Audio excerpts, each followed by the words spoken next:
Selamat pagi. Perkenalkan, nama saya Immanuela Jahamou.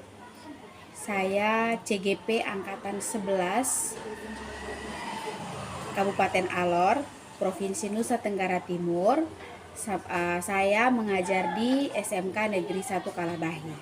Pada kesempatan ini, saya akan melakukan percakapan praobservasi bersama rekan saya. Untuk itu, Ibu Diana silahkan memperkenalkan diri. Selamat pagi, nama saya Diana Esther Jalontorin. Mata pelajaran yang saya ampu pendidikan agama Kristen dan budi pekerti. Oke, terima kasih Ibu Diana. Baik Ibu Diana, selamat pagi. Selamat pagi. Bagaimana keadaan hari ini Ibu Diana? Puji Tuhan, sehat luar biasa. Oke, terima kasih.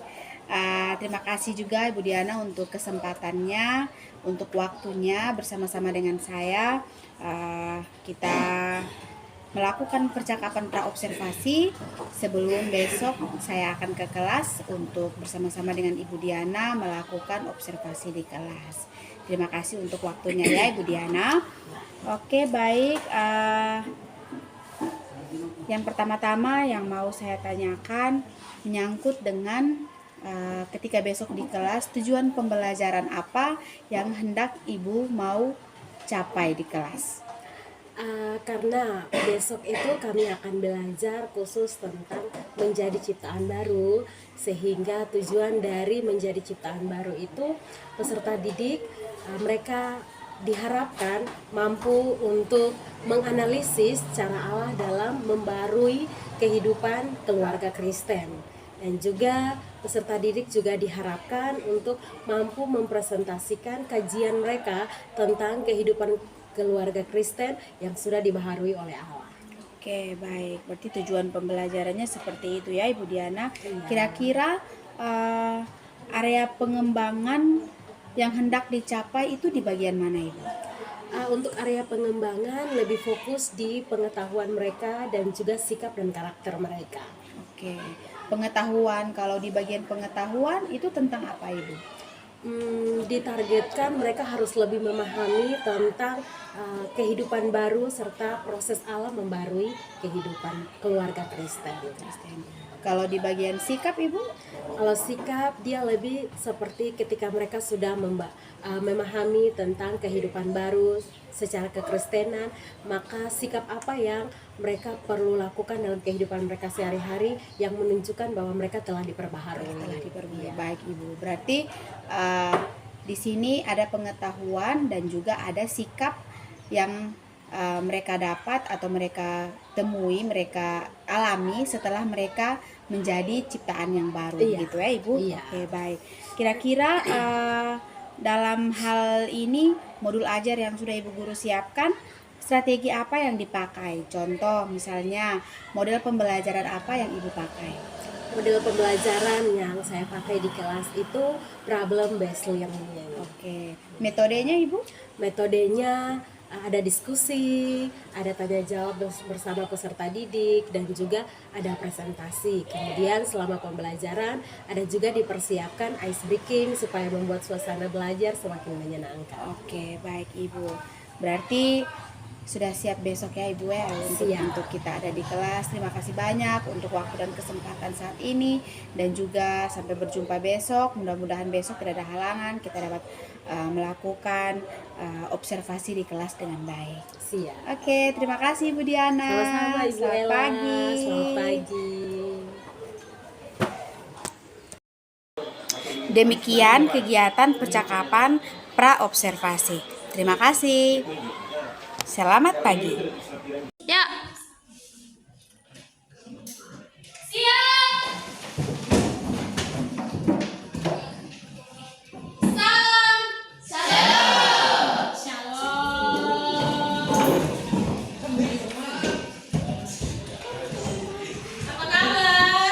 Baik.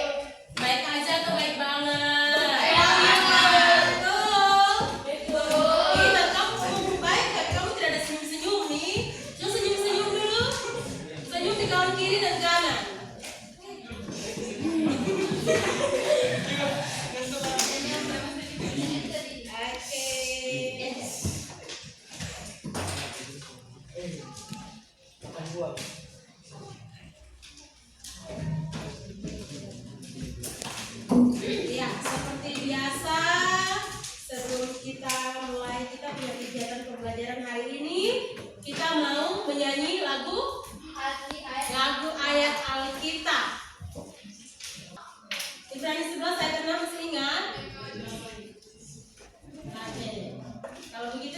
nyanyi dulu. Tetapi tanpa iman, tiga ya. Tetapi tanpa iman yang sungguh-sungguh mencari Dia. Ya. Ibu minta kesediaan Martin untuk ibu doa di depan.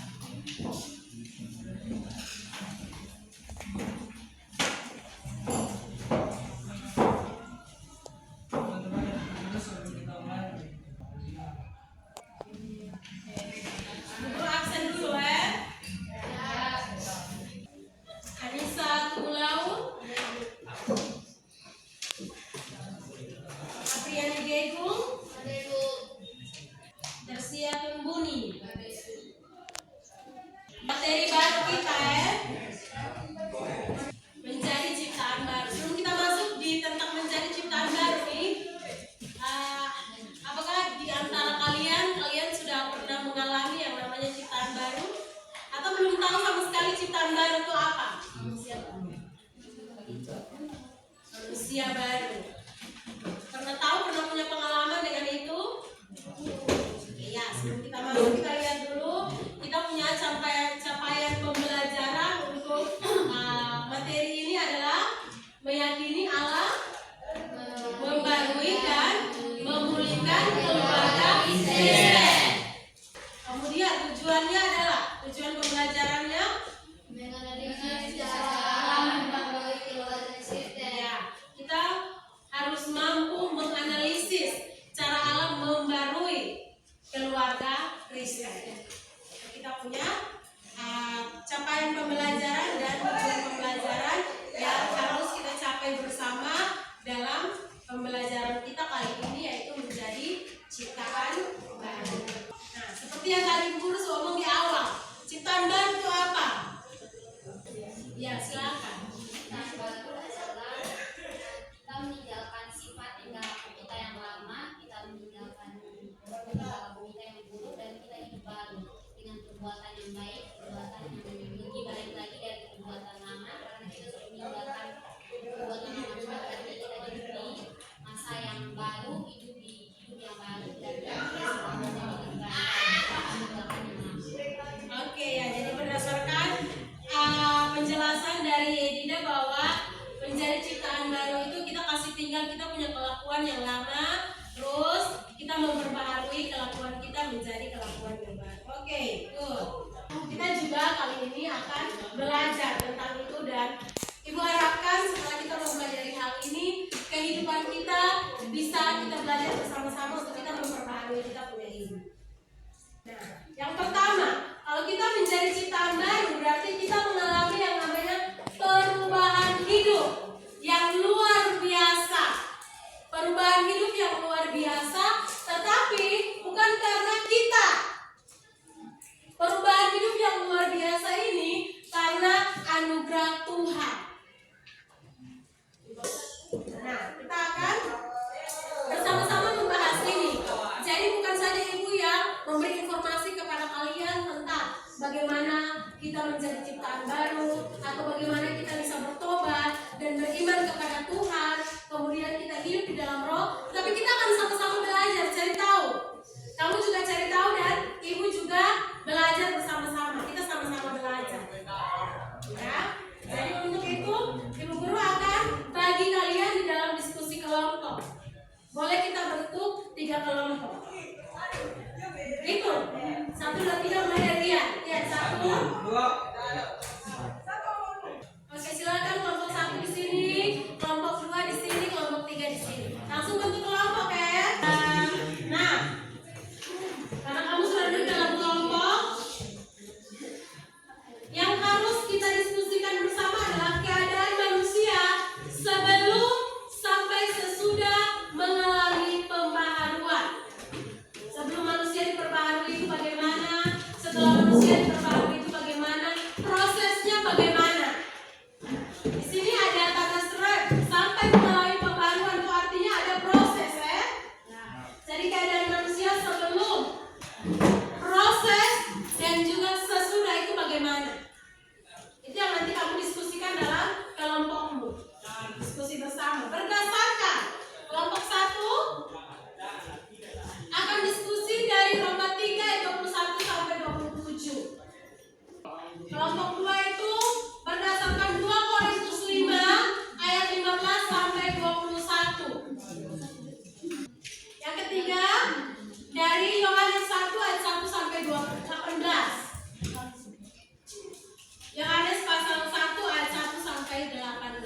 Firman Tuhan ini tidak sama dengan buku biasa. Kita baca berulang-ulang kali baru kita bisa paham, Masing-masing kelompok ada Alkitab toh? Ada. Silakan, mulai baca sudah.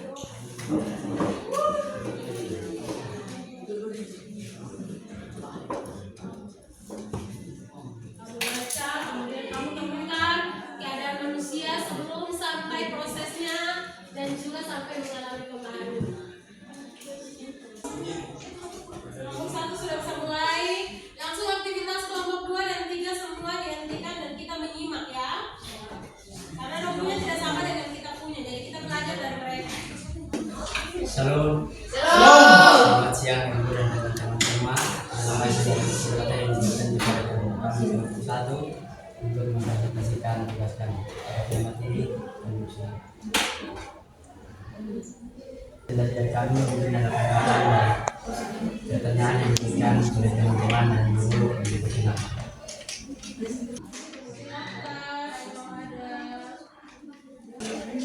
Sekian dari pertanyaan dari teman-teman. Mohon maaf kalau ada salah kata dan lain kali. Sekian dan terima kasih. Shalom teman-teman. Terima kasih untuk semuanya yang diberikan kepada kami. Kita akan mempresentasikan para materi saya bersama.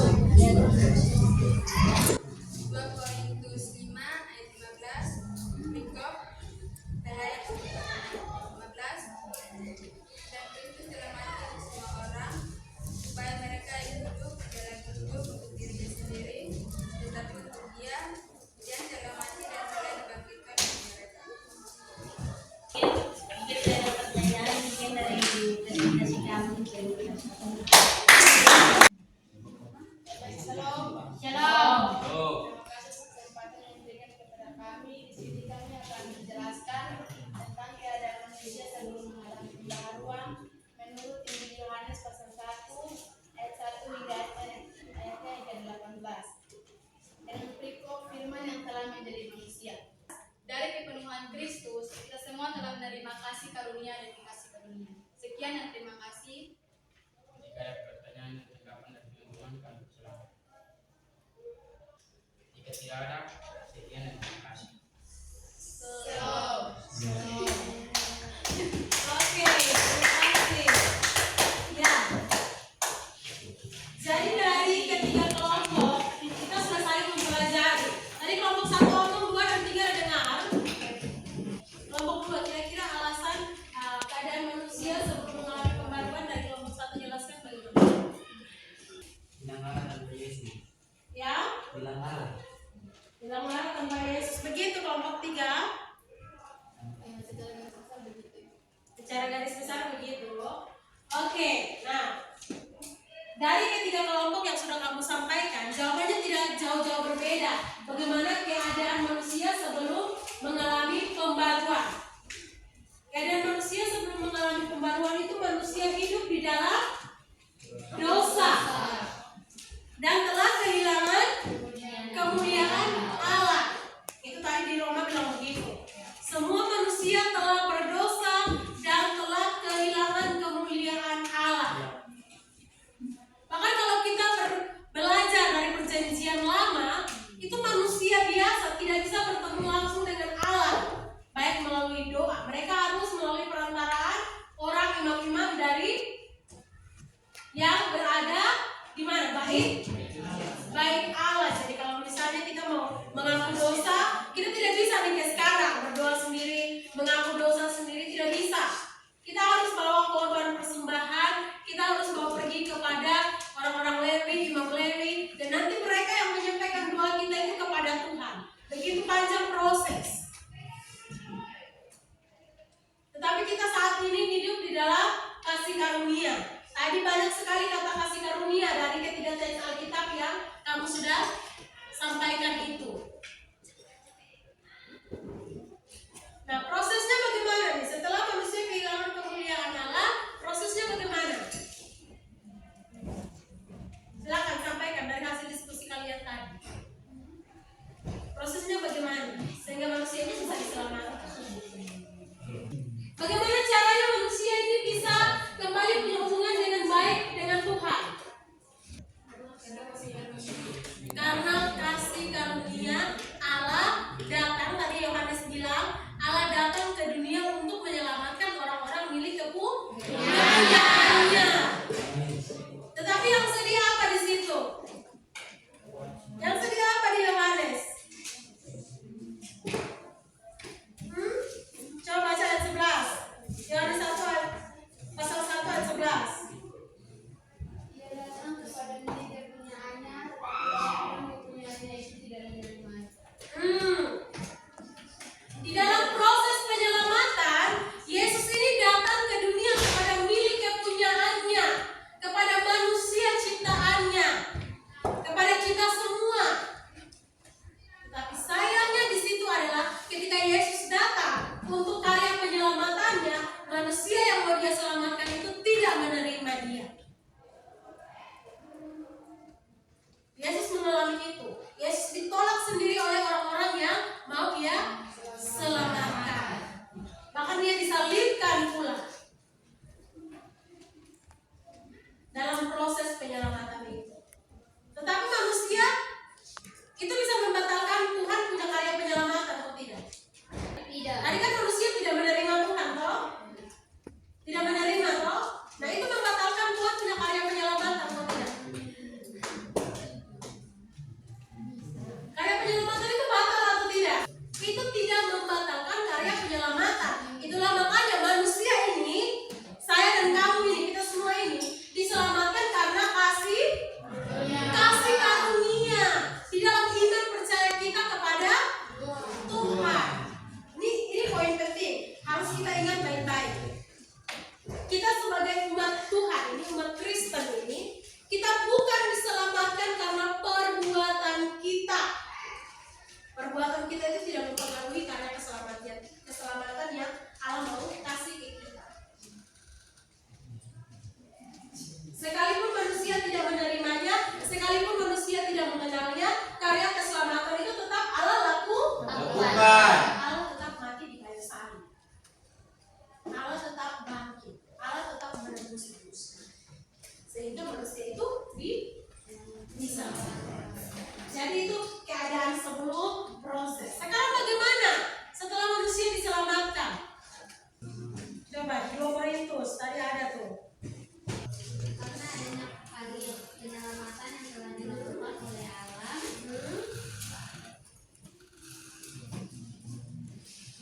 Terus kami tidak lagi menilai seorang juga pun dengan hukuman manusia. Karena adanya penyelamatan yang telah dilakukan oleh Allah, maka kita manusia tidak lagi hidup dalam perbuatan yang lama, tetapi sesungguhnya kita telah hidup dalam hidup yang baru yang telah datang. Semua perbuatan yang kita alami ini karena Yesus telah mendamaikan dan yang telah mempercayakan beban itu di dalam hidup. jadi setelah kita mengalami karya keselamatan, kita dibahas Baru baru coba baca ayat 17. 2 Korintus 5 ayat 17. 2 Korintus 5 ayat 17 itu difirmankan, jadi siapa yang ada di dalam Kristus, dia adalah ciptaan baru, yang lama sudah berlalu, sesungguhnya yang baru sudah datang. Karena Kristus menyelamatkan kita, otomatis kita adalah milik kepunyaannya Kristus. Kemudian yang ketiga adalah untuk menjadi ciptaan baru kita harus hidup dalam Roh Kudus. Hidup yang kita mau memberi diri kita untuk dipimpin oleh Roh Kudus. Baru kita bisa menjadi ciptaan baru. Tantangannya apa lagi yang kedua? Godaan dunia. Kalau kita baca tentang dalam Matius, itu dia berbicara tentang Yesus dicobai di padang gurun. Bagaimana Yesus ditawarkan apa saja waktu Yesus dicobai? Roti, makanan. Orang bisa gampang mengkhianati Tuhan perkara perut. Tuhan Yesus lawan iblis dengan apa? Tuhan Yesus yang adalah firman itu sendiri masih melawan iblis dengan firman Tuhan. Jadi kalau kita satu minggu hanya baca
Jadi kesimpulannya adalah percaya kepada Tuhan, tidak bersandar kepada akui apa yang jelas dalam tingkah laku kita, takut akan Tuhan. Tentang itu hukum wajib. Wajib itu hukum. Dengan demikian kita bisa selalu dipimpin oleh Roh Kudus. Oke, mengerti kita punya pembelajaran hari ini? Memahami bagaimana orang sebelum mengenal Tuhan? Keadaannya bagaimana? Tahu? Proses manusia diselamatkan? Tahu? Diselamatkan paham? Oke, kalian bisa membuat refleksi pembelajaran kita hari ini dan tulis komitmen untuk bisa hidup dalam roh dan berdampak bagi lingkungan. Satu kali komitmen, misalnya saya tidak mau nyontek, itu komitmen saya. Contoh, itu contoh kecil ya. Pokoknya di depan di rumah ambil sah.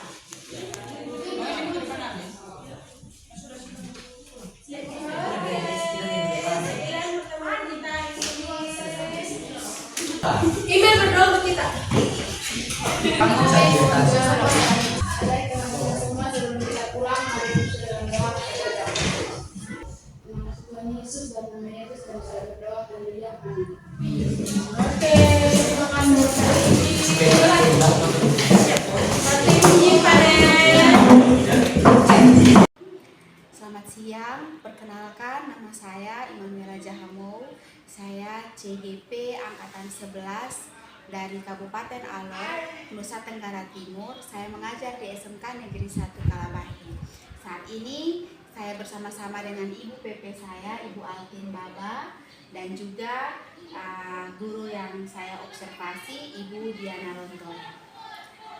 Baik, terima kasih Ibu Altin dan juga Ibu Diana atas kesempatan, atas luangan waktunya untuk hari ini kita bersama-sama ada dalam percakapan pasca observasi yang sudah dilakukan, observasi yang dilakukan kemarin di kelas Ibu Diana. Tujuan daripada observasi ini adalah untuk mengevaluasi proses pembelajaran yang terjadi di kelas sehingga dapat belajar dari tahapan-tahapan yang ada untuk perkembangan yang ke depan yang lebih baik lagi. Oke, itu saja sedikit perkenalan. Ibu Diana, selamat siang Ibu Diana. Selamat siang Ibu Ella. Terima kasih Ibu Diana untuk waktunya, untuk kesempatannya. Sudah ada bersama-sama dengan saya di sini. Kemarin kita sudah melakukan 2 kegiatan ya Ibu Diana. Kita sudah melakukan pra-observasi dan juga kita sudah ada di kelas untuk saya melakukan observasi terhadap pembelajaran di kelasnya Ibu Diana.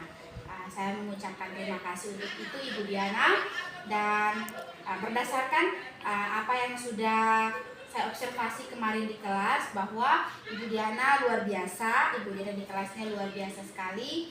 Pembelajaran yang di kelasnya sudah berjalan dengan baik dan tahapan-tahapannya juga sudah sesuai dan sungguh luar biasa. Dan saat ini kita ada di pasca observasi ini, saya mau menanyakan sedikit menyangkut dengan bagaimana perasaan Ibu Diana ketika kemarin melakukan pembelajaran di kelas dan saya observasi di kelas. Ya, Ibu Ella, perasaan saya ketika ada di kelas dan bersama-sama dengan Ibu observasi di kelas, yang pertama itu memotivasi saya untuk saya lebih mempersiapkan diri dengan baik dan juga mendorong saya untuk memberi pembelajaran yang baik berdasarkan dengan rencana pembelajaran yang sudah dibuat. Baik, saya rasa bahwa kesiapan dan persiapan daripada Ibu Diana kemarin sungguh luar biasa. Bahwasanya memang kita guru pasti sudah siap lah ya dalam kita mau masuk kelas itu, pasti kita sudah siap baik administrasi maupun fisik dan juga mental kita di kelas. Oke, baik Ibu Diana, berdasarkan pembelajaran kemarin di kelas, menurut Ibu Diana apa yang sudah baik dari proses pembelajaran yang terjadi di kelas kemarin?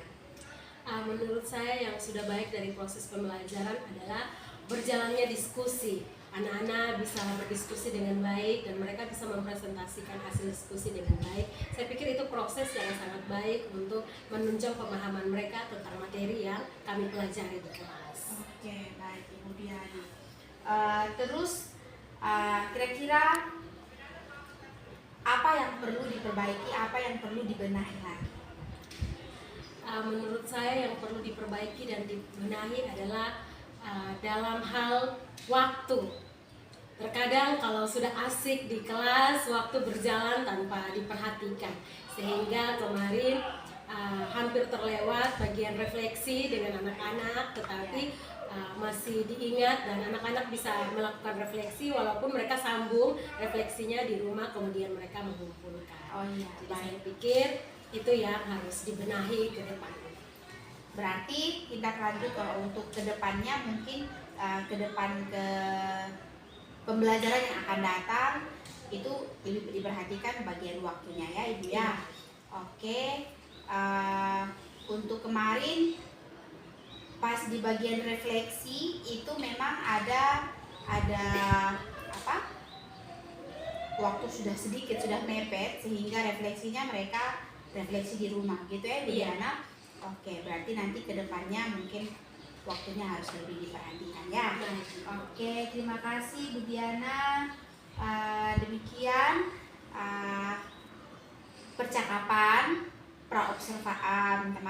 pasca observasi yang kita lakukan pada siang hari ini. Terima kasih Ibu Diana untuk kesempatannya, untuk waktunya. Terima kasih Bu Altin yang sudah bersama-sama dengan kami di sini dalam hal percakapan pasca observasi.